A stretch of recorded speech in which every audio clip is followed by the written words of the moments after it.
Hello everybody and welcome back to another build video. So this video I was actually coming up with as a bit of a challenge to myself, and the concept is how long could a spellcaster go without revealing to the party that they are in fact a spellcaster?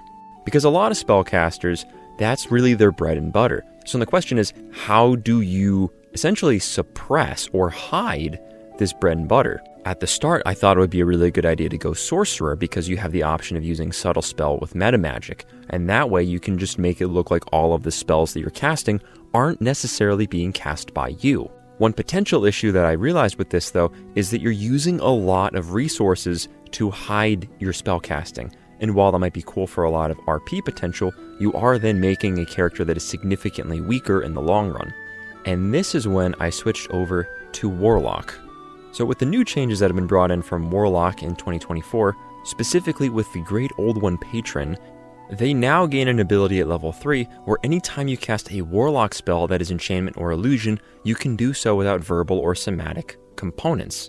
And now, that gives you a lot of extra abilities. And so now this is going to be one of the best ways that we build out this character, because in addition to this unique spellcasting that we then have access to, also we can make our Warlock a bit more of a weapon user within combat, and we can essentially have that be the facade that we put up. Using our invocations, we can get a very handy ability right off the bat, which is Pact of the Blade. This will allow us to use our charisma modifier for attacks and damage rolls, and then right off the gate, we then really only need to focus on using one main stat, our charisma. And so with that, we can do weapons and damage rolls, as well as just having better DCs and just better spell casting. And then from there, what you would want to do is work on improving your Blade Pact as much as you possibly can. Some other great invocations that you should definitely keep in mind as you're leveling up are to take Thirsting Blade, which gives you an extra attack, which you can use with your Pact weapon. Eldritch Smite, which can give you a lot of extra damage that you can make once a round, and of course also being able to knock enemies prone, which is great for crowd control. Life Drinker, which allows you to deal extra necrotic, psychic, or radiant damage to a creature, and then even allow you to expend a hit point die and then regain hit points. So that's incredibly good for sustain. And then of course, Devouring Blade, which allows you to make an additional extra attack for your extra attack, giving you a total of 3 attacks that you can make in one turn. With this character concept overall, we're someone that excels within combat as something of a weapon user, but also has the ability to sow a very unique kind of chaos amongst our enemies. They don't see where these spells are being cast from. All that they recognize is that something is wrong and something is going off.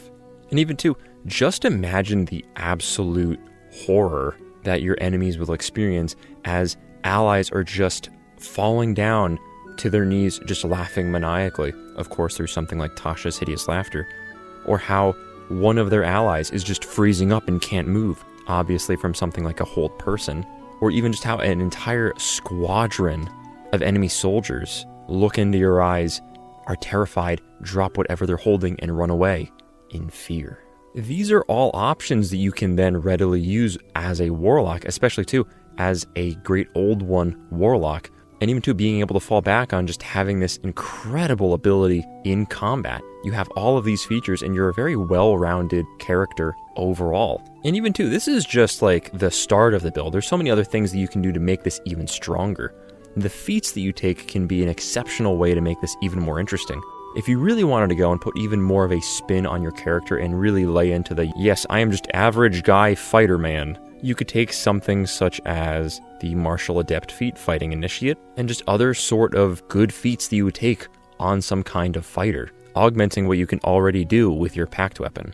Of course, too, you can also get other sorts of feats that will allow you more spells that count towards your Warlock spells that you can then cast without using any sort of verbal or somatic components. Fey Touch would actually be a very good feat for this because it gives you the ability to gain another Warlock spell that is also enchantment. So therefore, you can add to your spell pool while also too giving yourself a very handy way of just escaping with Misty Step. Same thing too with Shadow Touch. Being able to cast invisibility once a day for free is going to be very handy as well.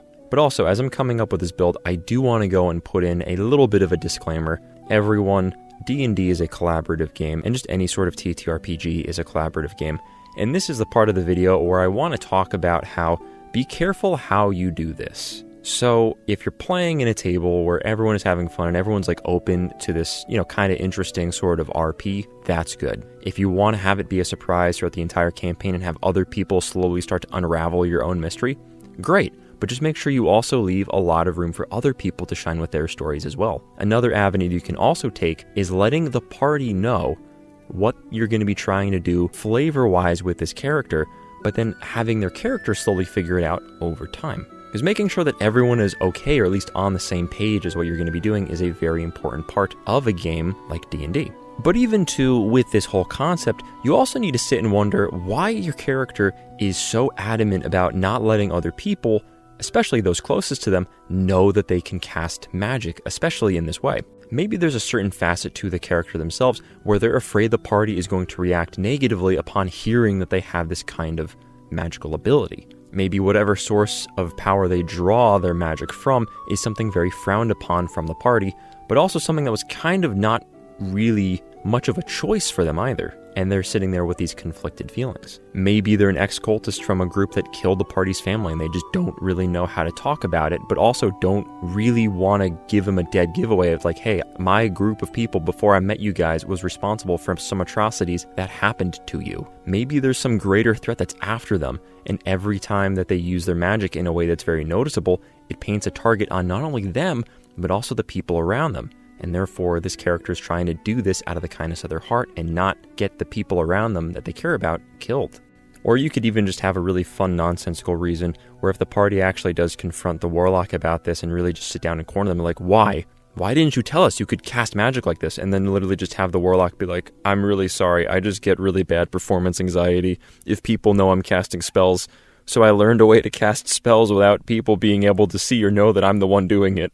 And I think that would be a really, really ridiculous reason, but hey, it's your character. I am just giving you some fun tools that you might be able to bring into your games.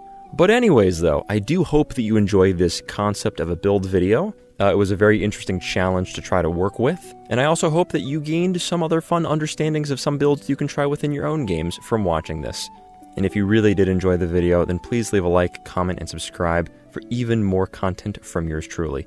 And let me know down in the comments what things you would definitely add to this character if you were to play them within your own games. And until I see you again, keep smiling, keep scheming, and I'll see all of you next time.